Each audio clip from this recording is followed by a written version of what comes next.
대부분의 사람들에게는 레드테이프라는 단어가 다소 생소하게 느껴질 수도 있다. 하지만 이러한 레드테이프 현상은 우리 삶에 아주 깊숙하고 자연스레 스며들어 있다.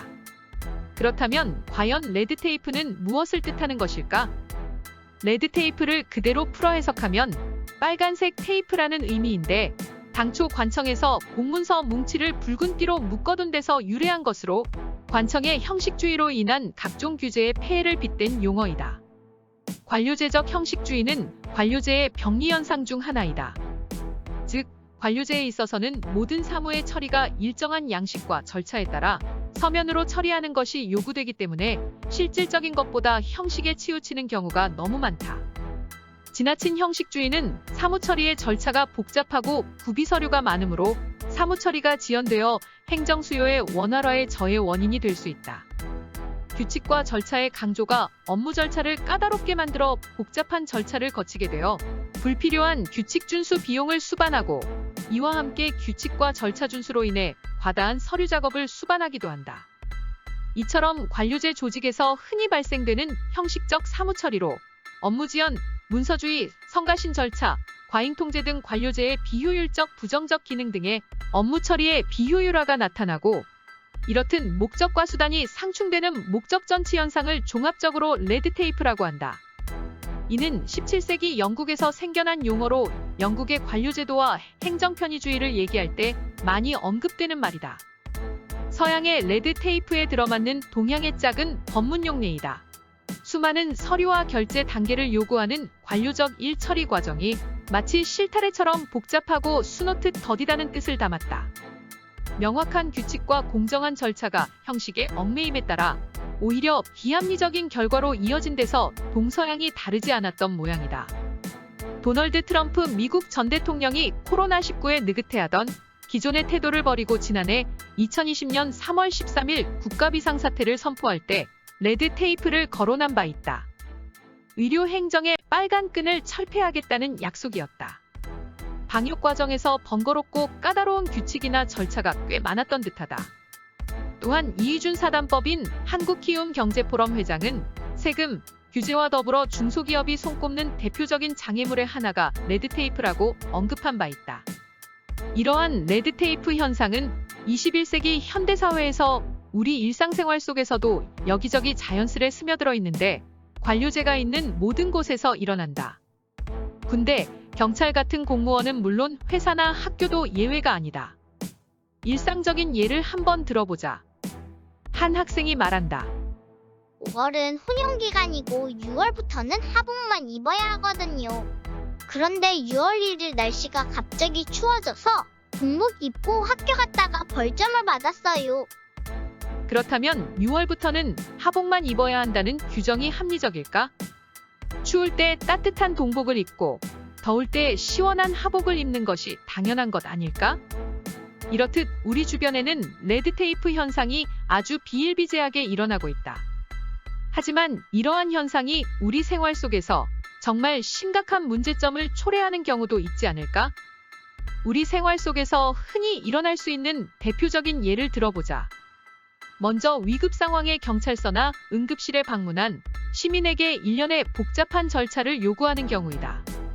이러한 상황은 드라마나 영화에서만 봐도 많이 나오는데, 시민들의 부름에 즉각 대응해야 할 기관들이 시민들의 안전보다 서류상의 형식적인 절차가 더 중요한 것일까? 다음은 일시적으로 실적에 적용되는 스티커 발부를 위해 교통경찰관이 애매한 경우도 모두 스티커를 발부함으로써 교통정체를 유발하는 경우 금융기관의 엄청나게 복잡한 계약서나 약관 또한 레드테이프의 부정적 사례이다.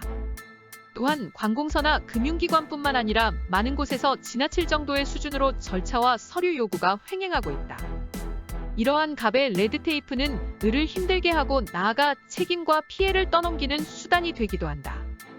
레드테이프의 부작용은 우선 서류를 갖추는데 시간과 비용이 만만치 않다는 점에 있다. 단순한 서류를 떼는 것도 반나절이 걸리는 경우가 있을 뿐더러 증명서, 평가서, 의견서 등을 내라고 하는데, 이는 상당수가 전문가가 아니면 할 수 없는 일들이다. 시간 소요도 만만치 않지만 비용도 수십 내지 수백만 원이 든다. 이러한 사례는 셀 수 없이 많다. 특히 규제 업무일수록 레드테이프도 심하다. 그렇다고 이렇게 부정적인 효과를 초래하는 레드테이프만 있는 것은 또 아니다.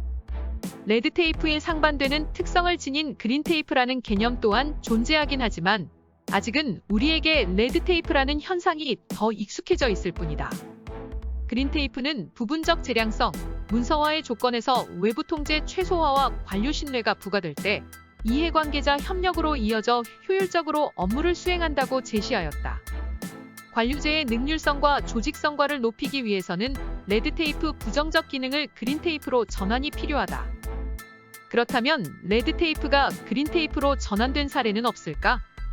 먼저 은행 어플의 본인인증 간편화가 대표적인 그린테이프 사례이다.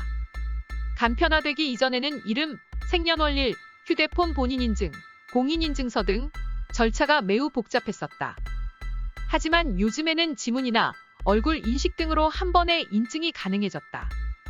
이러한 그린테이프로의 전환의 노력들은 기업에서도 일어나고 있는데 현재 중소기업에서 여러 기관들이 민원 부담을 완화하고자 기간 단축이나 제출 서류를 줄여나가는 간소화 작업을 하고 있고 정부의 의지와 더불어 공무원의 적극 행정에 힘입어 가시적인 성과를 나타내는 부처도 있다고 한다. 대표적으로 산업통상자원부는 업무 처리의 기관이 3개 기관에서 1개 기관으로 일원화되고 그에 따라 업무 처리 기간도 12근무일에서 7근무일로 단축했으며 동일 서류의 중복 제출도 해소했다고 언급했다. 이러한 노력은 지자체, 금융기관 등에서도 이어지고 있다. 그러나 보다 효과적이고 광범위하게 레드테이프를 제거하기 위해서는 시스템적 접근이 필요하다. 하지만 레드테이프를 줄이면서 그린테이프로 전환의 이론적 논의는 관련 연구가 초기 상태로 연구 성과는 미미한 상황이다. 레드테이프가 그린테이프로 전환되기 위해서는 제도 설치가 중요한데 관료제 법규에 의거 기구 설치가 진행되고 규칙 관련 논의와 협의가 이루어짐으로써 레드테이프 개선으로 이어진다.